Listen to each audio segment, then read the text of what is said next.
Kemudian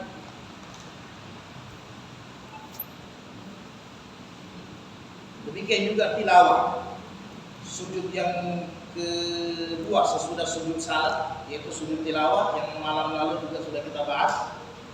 Sujud tilawah adalah ketika membaca ayat-ayat sajadah, baik sementara salat maupun di luar salat. Hukumnya sunat biasa.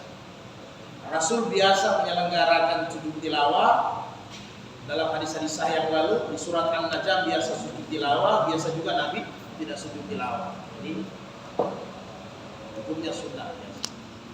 Di beberapa tempat, kurang lebih di 15 tempat, ada di Al-Araf, Ar-Rad, An-Nahl, Al-Isra, ada di Al-Hajj, ada di Al-Furqan, An-Namal, As-Sajadah, Al-Fusilan, An-Najm, Al-Insyiqaq, ada di Al-Alaq, di juz 30 ada juga. Kemudian yang terakhir Jumat lalu sujud syukur. Jadi sujud syukur tentunya untuk syukralillah. Kita mendapatkan berita-berita yang baik. Jadi kalau Nabi ketika mengutus Ali ke Yaman, Ali tulis kabar berita bahwa di sini ada yang masuk Islam, maka Nabi langsung sujud sebagai tanda syukur. Kemudian kata Nabi, apabila kalian mendengar berita-berita yang menggembirakan, berita yang menyenangkan, maka sujud syukur. Tapi beda. Sujud tilawah, sujud syukur hanya satu kali sujud saja. Sujud sahwi 2 kali. Sujud sahwi 2 kali, sujud tilawah atau sujud syukur cukup sekali saja. Kemudian kesimpulan terakhir Jumat lalu bacaannya. Jadi bacaannya apa saja kita membaca tafadhol. Hanya yang populer di sujud sahwi, kalau di mazhab Syafi'i An-Nawawi, subhanallah la yanamu wala yasbih, ya. Atau subhanallah walhamdulillah wala ilaha illallah Allahu akbar. Bahkan kalau Imam Malik mengatakan sujud sahwi itu sujud istighfar. Karena kita lupa, kita istighfar kepada Allah. Maka dalam sujud sahwi boleh juga dibaca Astaghfirullahalazim. Boleh. Ada masalah. Begitu juga di sujud tilawah. Mau pakai yang di riwayat Tirmizi yang lalu, sajada wajhi lillazi wasyaka terus sampai akhirnya boleh. Mau pakai yang sujud dipakai di salat, subhanallah wa bihamdi, subhana rabbil ala wa bihamdi boleh. Subhanakallahumma wa bihamdika Allahumma ghafirli boleh. Sujud syukur yang paling kurang alhamdulillah. Mau ditambah lagi boleh alhamdulillahilladzi bi ni'mati tatimmus salihah. Itu boleh. Paling pendek alhamdulillah. Itulah kurang lebih ringkas. Jadi yang tidak sempat hadir dilihat di YouTube di Ta'lim Halaqah Maghrib datang. Halaqah Maghrib datang era sudah. Jadi alhamdulillah saudaraku, kita lanjut ke salah sunat seperti mana biasa, bahwa apabila ada hal yang perlu kita bahas bersama-sama. Kemudian patokan kita tentunya seperti biasa 4 mazhab, tidak lari daripada itu. A'udzubillahi minasyaitonirrajim.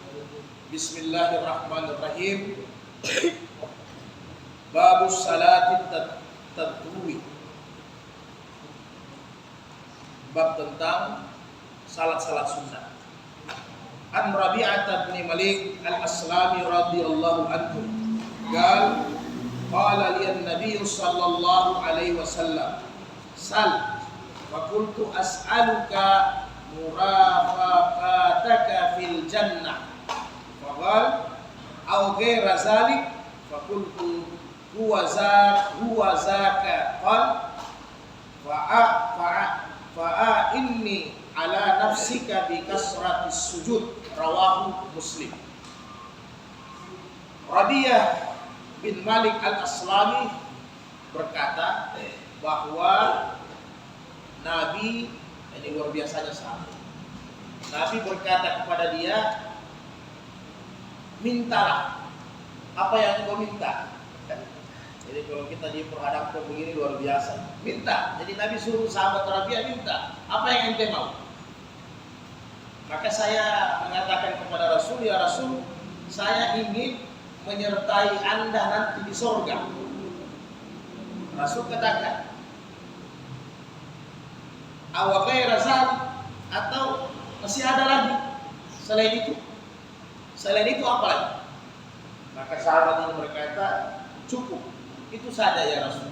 Saya ingin menyertai Anda di surga. Jadi dia tidak ingin masuk surga, tapi ingin bersama Nabi di surga. Maka kata Nabi, kalau demikian bantu saya, kata, bantu saya agar engkau memperbanyak sujud. Bantu saya agar engkau memperbanyak sujud. Hampir semua kitab-kitab fikih dalam bab salat taqwa, hadis ini patokannya, bukan dimana. Jumhur ulama semua sepakat, 4 mazhab, bahwa kata-kata Nabi bi kasratis sujud, memperbanyak sujud itu, jumhur ulama 100%, yaitu memperbanyak salat sunnah. Jadi memperbanyak salat sunnah. Jadi bukan memperbanyak sujud sahwi. Jadi kalau memperbanyak sujud sahwi berarti makin banyak lupa. Jadi memperbanyak salat sunnah. Tapi bilang bantu saya, perbanyak salat sunnah. Sehingga Imam Syafi'i menjelaskan bahwa kalau mau dapat surga yang bertingkat-tingkat dan tingkatnya lebih di atas, maka tingkatkan salat sunnah. Di situ nanti perbandingan. Mungkinlah nanti ibadah wajib saya dengan Pak Suparman sama nanti di hari kemudian. Kalaupun sama, maka dilihat di salat sunnah. Atau mungkin ada yang lobang-lobang. Di salat wajib kita ini pasti masih banyak lobang-lobang. Karena yang kita tahu kalau mungkin secara zahiriahnya kita sudah selesai. Najisnya mungkin bagus, cara taharanya mungkin sudah betul, zahirnya. Tetapi bisa jadi lobang dari segi hakikatnya. Jasad kita salat, tapi roh kita mungkin di pasar. Roh kita ada. Maka apa kata Nabi, hal inilah ingatan, kehusyuan. Karena salat itu tidak butuh hanya salat, tetapi salat khusyuk wal khudu. Jadi konsentrasinya salat, kemudian tertib aturan-aturannya salat harus jalan dengan baik. Bersamaan antara syariatnya dengan hakikatnya harus bersamaan. Kalau hanya syariatnya bersihkan luar. Maka inilah fungsinya kata para ulama. Dengan memperbanyak salat sunat, maka salat sunat ini menjadi alat untuk menambal kekurangan dalam salat wajib. Jadi itu saja permintaan sahabat. Jadi kalau kita hari ini mungkin berhadapan dengan Rasulullah minta apa, banyak item yang kita pasti minta. Jadi sahabat sudah cukup, kalau surga itemnya sudah sempurna, kesempurnaan, kira-kira begitu. Tapi kalau kita sekarang kompleks, mungkin banyak A, B, C, D. Jadi wabikas seratis sujud, ketika nanti kita mendapatkan kata-kata memperbanyak sujud, artinya memperbanyak salat sujud.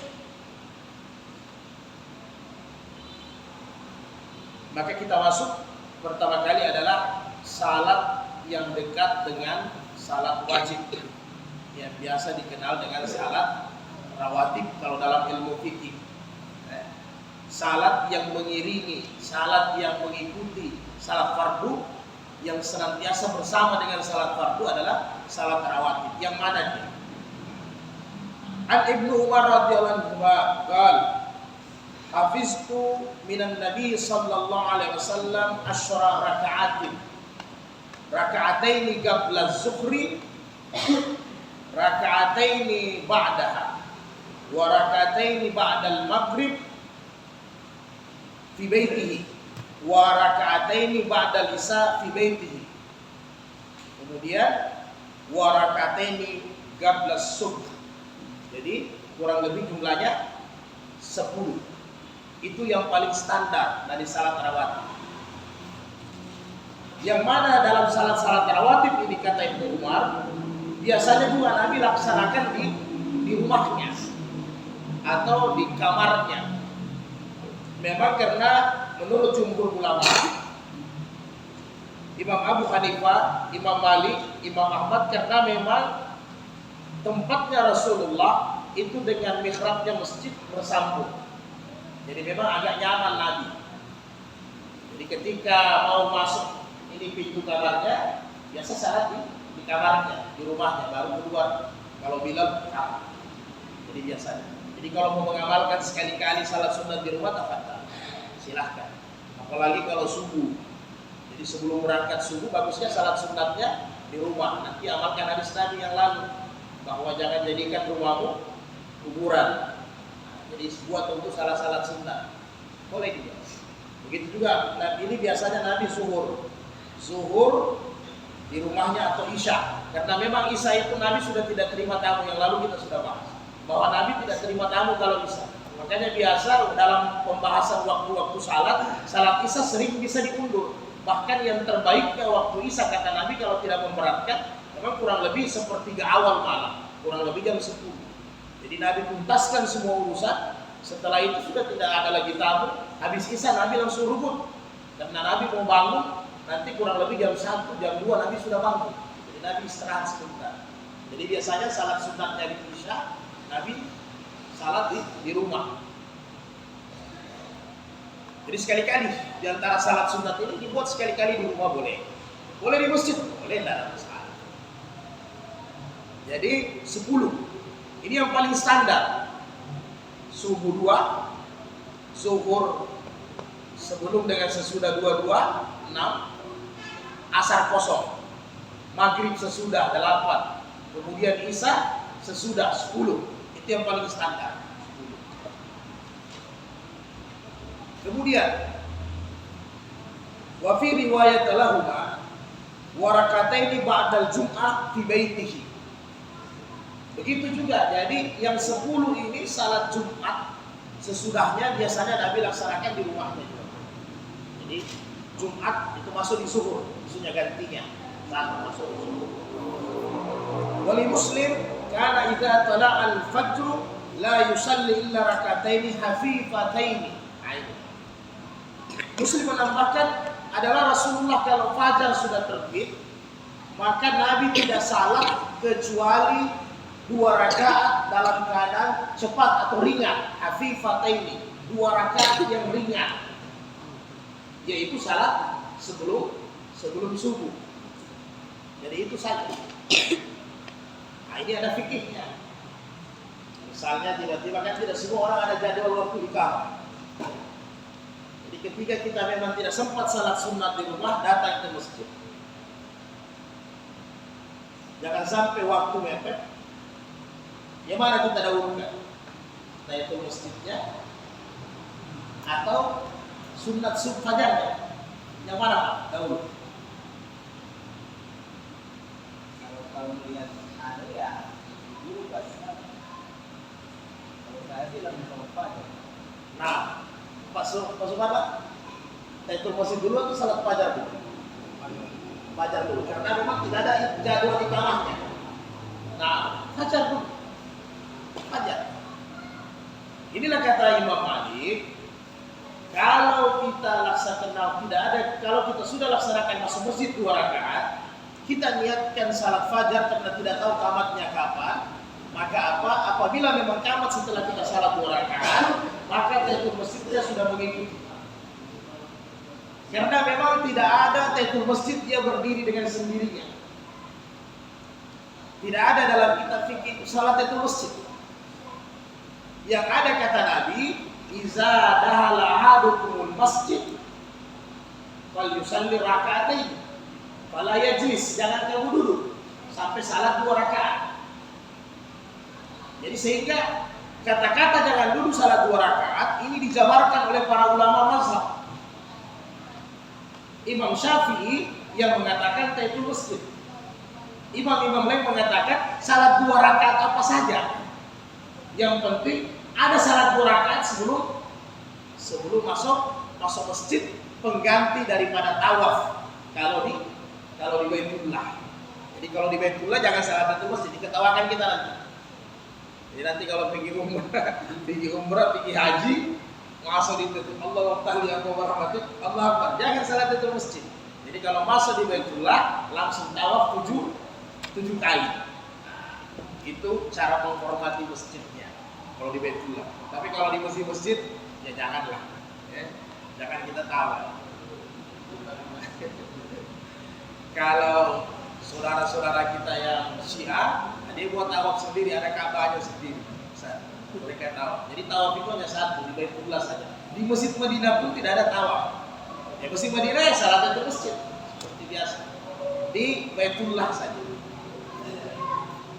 Jadi betul Pak. Jadi kalau kondisi begitu. Jadi jangan bingung. Terakhir sudah banyak usalli tayatul masjid wa fajri rakataini lillahi ta'ala. Allah Akbar. Akhirnya dikasih ganda nongol dia. Dikasih gabung tayatul masjid dengan sunat fajar. Kalau sunat fajar saja. Nah, kalau kondisinya lihat 10 menit lagi iqamah berarti aman. Nah, kemudian ini Imam Muslim menjelaskan bahwa kana idza tara fajru la yusalli illa rakataini hafifataini. Ini garis bawah. Hafifataini cepat, ringan. Jadi kalau salat sunat Allahu Akbar, kalau memang waktu mepet jangan baca lagi doa iftitah. Tidak usah dibaca doa iftitah. Langsung Al-Fatihah. Setelah Al-Fatihah nanti ada kebiasaan Nabi salat sunat itu an Abi Hurairah anna Nabi sallallahu alaihi wasallam qara'a fi raka'atainil fajr. Itu kebiasaan Nabi, apalagi kalau di rakaat salat sunat fajar, qul ya ayyuhal kafirun qul wallahu ahad, rawahu Muslim. Jadi itu saja di bawah. Biasanya Nabi baca itu. Jadi qul wallahu ahad, kemudian kalau waktu mepet pakai saja sujud. Bacaan ruku dengan sujud yang merasa satu kali saja. Subhanallah kan, atau mau tambah subhana rabbil ala atau subhana rabbil azim, baca satu kali saja untuk salat sunnah. Satu kali saja. Kalau waktunya lempang, no problem. Kenapa? Karena yang ditakuti kata Rasul bahwa apabila sementara melaksanakan salat sunnah, nanti ada hadis-hadisnya. Ketika qamat sudah yang muazin sudah berdiri untuk qamat, maka salat sunat harus dihentikan. Nah, mencegah itu. Makanya salat Nabi agak ringan. Sehingga di hadis yang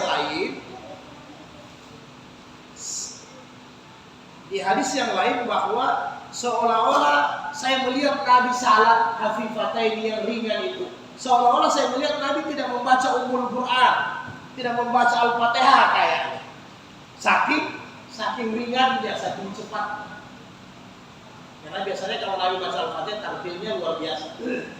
Jadi seolah-olah Nabi biar Al-Fatihahnya belum selesai. Kemudian tahiyatnya juga cukup sampai asyhadu an la ilaha illallah wa asyhadu anna Muhammadar Rasulullah. Allahumma salli ala Muhammad wa ala ali Muhammad, sudah boleh salah. Tapi kalau waktu lempang selesaikan. Tapi jangan saking pendeknya at-tahiyyatu barakatuh salawatu thayyibat. Assalamualaikum warahmatullahi wabarakatuh. Assalamualaikum. Loh, itu tidak sah sembahyangnya. Sah. Jangan betul-betul tambah dikasar, tambah dikurangi. Kemudian saudaraku yang dirahmati Allah, An Aisyah radhiyallahu anha anna Nabi sallallahu kana la yada'u arba'an qabla zuhri wa rakataini qabla al-ghada, rawahu Bukhari. Nah, ini lagi. Dari Aisyah bahwa sesungguhnya Nabi tidak meninggalkan 4 rakaat sebelum zuhur dan sesudahnya. Jadi kelas pertama rawatib 10 rakaat. Ada lagi kelas berikutnya yang agak naik di atas sedikit, 12 rakaat. Ada lagi di atasnya. Nah, jadi kalau ditambah lagi zuhur 22 rakaat, tambah 4 berarti 14. Boleh naik ke kelas 14 boleh. Yang 12 juga ada, yaitu zuhurnya sebelumnya 4 rakaat, sesudahnya 2 rakaat. Nah, kemudian kalau yang 14-nya sebelum dengan sesudah zuhur itu 4 rakaat, karena dia didukung oleh hadis sahih, yaitu kata Rasulullah, barang ini khusus. Jadi salat rawatib ini ada pahala besarnya, ada pahala induknya, kan begitu. Kemudian dari tiap-tiap rawatib ini ada pahala satu-satunya lagi.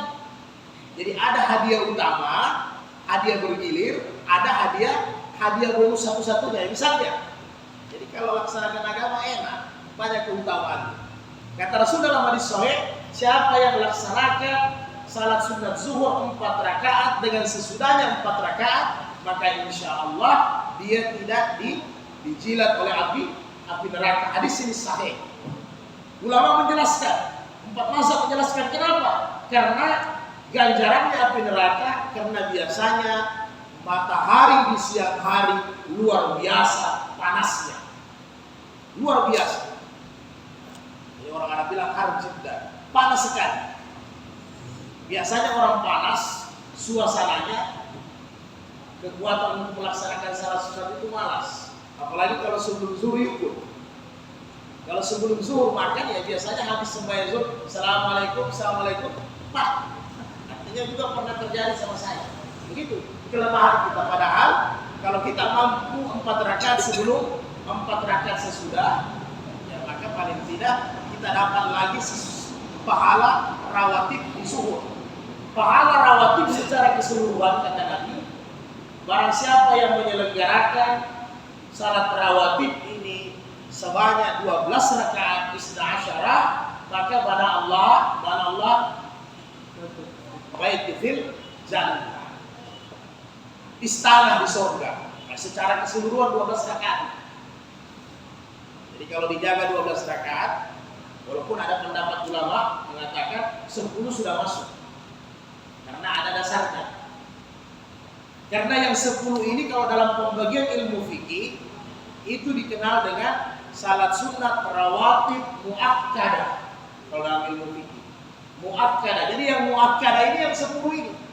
Muakkadah itu artinya sangat diutamakan, sangat penting, sangat mustahab untuk dilaksanakan. Ini yang 10. Hadisnya tadi Ibnu Umar.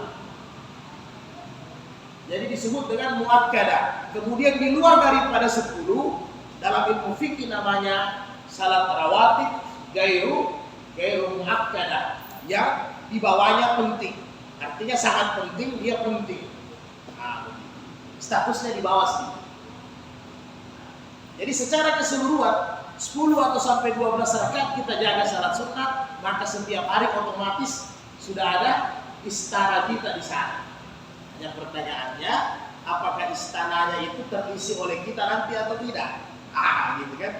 Maka bantu Nabi wakas 100 sujud, perbanyak sujud, supaya istananya nanti diisi di sana, tidak sia-sia.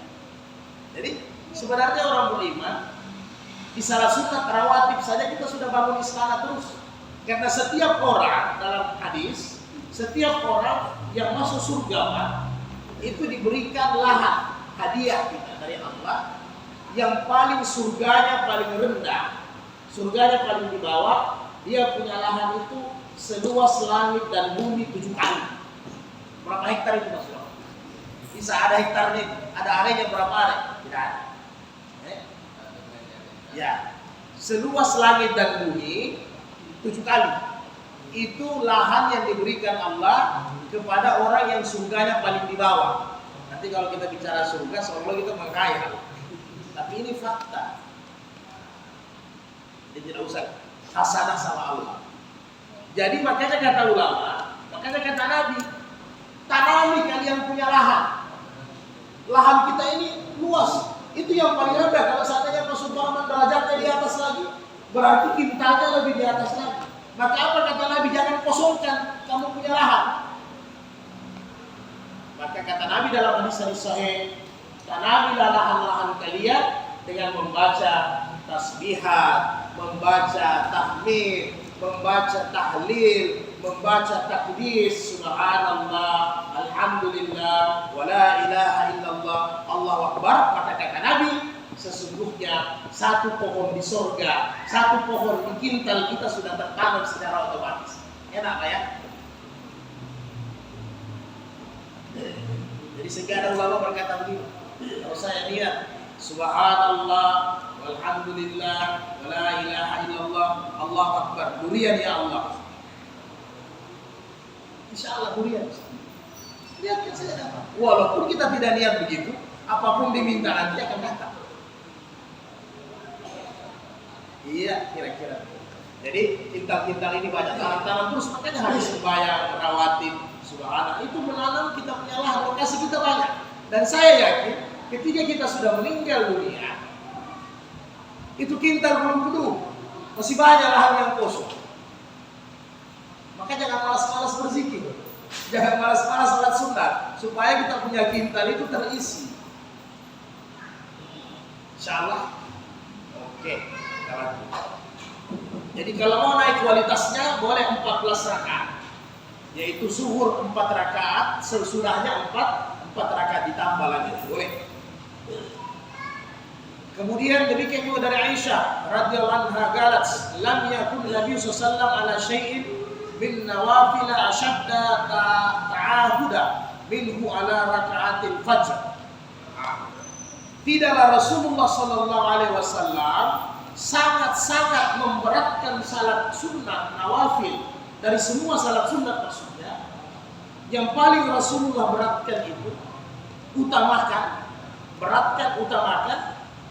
kecuali raka'atil fajr, salat sunat sebelum subuh 2 rakaat. Ini yang paling Nabi utamakan dari semua rawatib muakkad. Jadi tidak usah bilang rawatib gairu muakkad, rawatib muakkad. Berapa rawatib muakkad? Rawatib muakkad 10, ya kan? Kemudian dari 10 ini yang mana paling utama? Dibuka 8. Maka yang paling utama adalah sebelum subuh 2 rakaat. Kenapa? Karena dia punya pahala tersendiri selain pahala kolektif. Ada piala sendirinya. Jadi dalam hadis sahih, siapa yang 2 rakaat sebelum subuh maka lebih baik daripada raka'atainil fajr khairun minad dunya wa ma fiha. 2 rakaat sebelum salat subuh lebih baik daripada dunia dan seisinya. Subhanallah. Jadi jangan sampai ketinggalan lah Pak ya. Dijaga sebelum subuh. Subhanallah. Jadi kalau pembahasan ulama-ulama di bidang hakikat lagi, kalau dijaga subuhnya itu ya termasuk mempermudah kita nazar.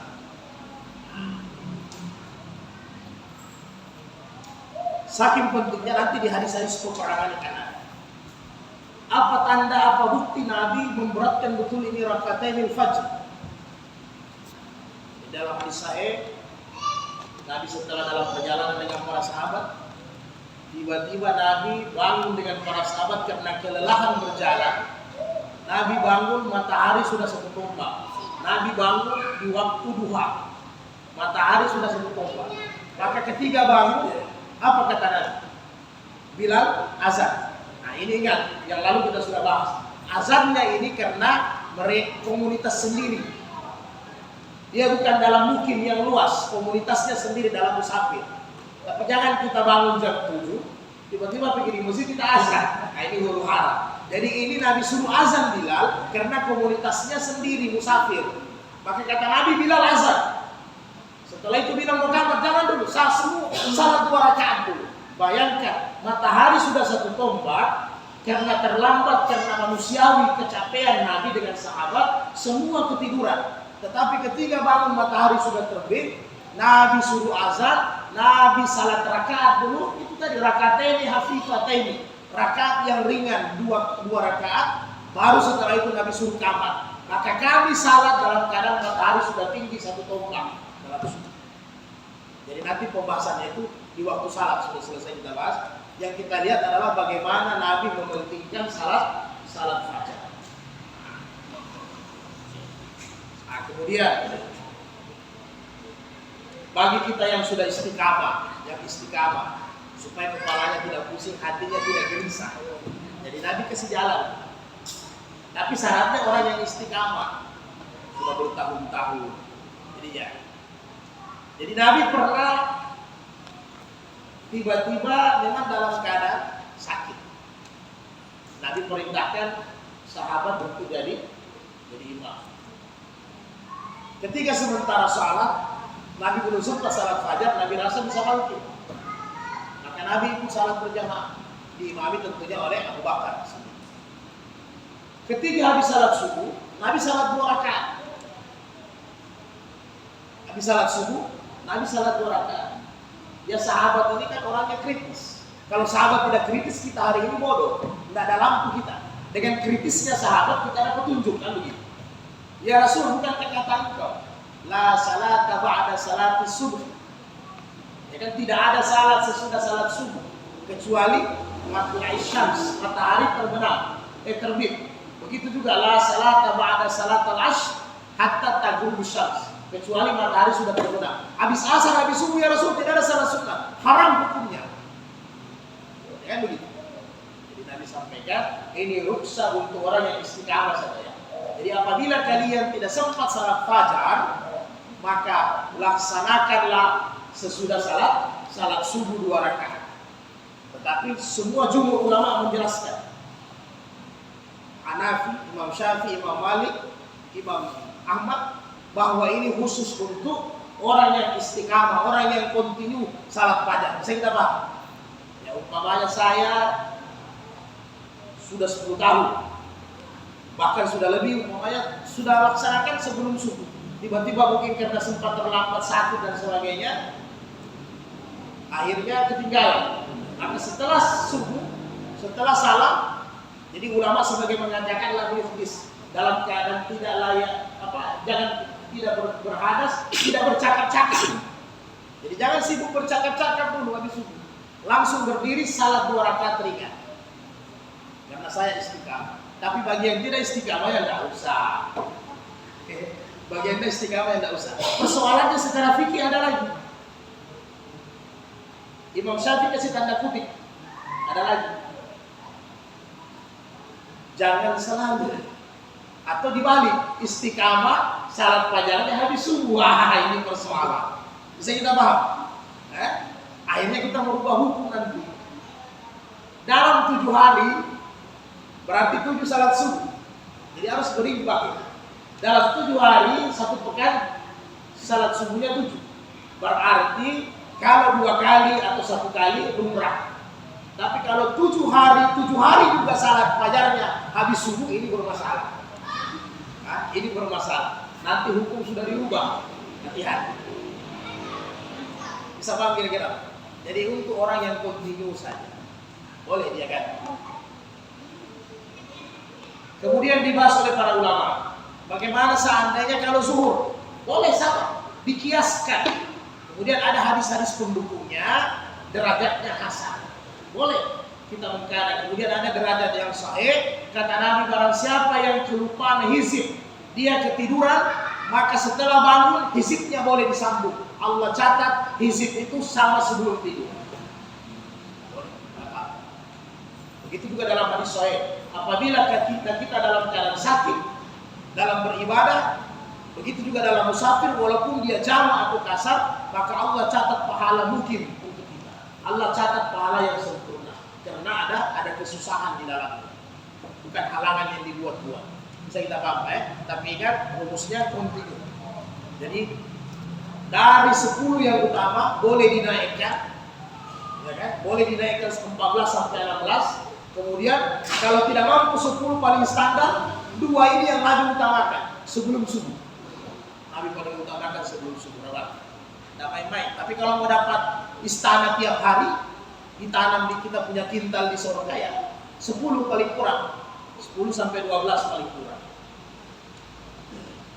Wali Muslim, rakaat al-fajri khairu minad dunya, wa khairu minad dunya. An Ummu Habibah Ummul Mukminin radhiyallahu anha qalat sami'tu Rasulullah sallallahu alaihi wasallam yaqul man shalla 12 raka'atan fi yawmihi wa lailatihi, 1 hari 1 malam, maksudnya 24 jam. 12 Buniyallahu bihinna baitu fil jannah, rawahu Muslim. Maka Allah sudah bangunkan, bukan lagi akan, Allah sudah bangunkan istana di surga. Jadi langsung kes jadi. Jadi ketika 12 rakaat salat rawatibnya langsung ada istana lagi di surga. Itu maksudnya. Hatta di dunia satu rumah pun setengah mati kita bangun, tak apa-apa. Hatta di dunia satu rumah lama kita bangun. Sekarang sebagian ambil kredit, biarlah. Tapi kalau ada syariatnya syariat. Tapi kadang syariat lebih berat Pak, jadi kontroversi juga. Nanti di bab al-buyu jual beli kita bahas tentang riba.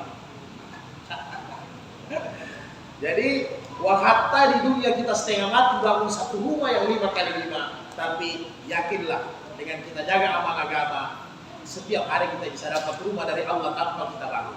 Cukup salat rawatib saja kita laksanakan. Itu dari istri Nabi 12 rakaat. Wa fi riwayatin tatawwu, yaitu salat sunat rawatib. Wali Tirmizi, walaupun ada sebagian ulama pendapat ini salat sunat di salat sunat yang lain boleh tambah 2 tambah apa dapat. Tapi yang mayoritas bahwa ini untuk salat rawatib. Wali Tirmizi wazada, ada ketambahan dari Tirmizi, arba'an qabla zuhri wa raka'ataini ba'daha. Ini seperti tadi. Sebelum zuhur 4, sesudah zuhur 2. Tadi juga 4 boleh, 4-2 juga boleh. Jadi yang mau dibuat tafadhal, bagaimana modelnya? 2-1-2, 2 berapa? Polanya silahkan. Kemudian warakataini ba'dal maghrib,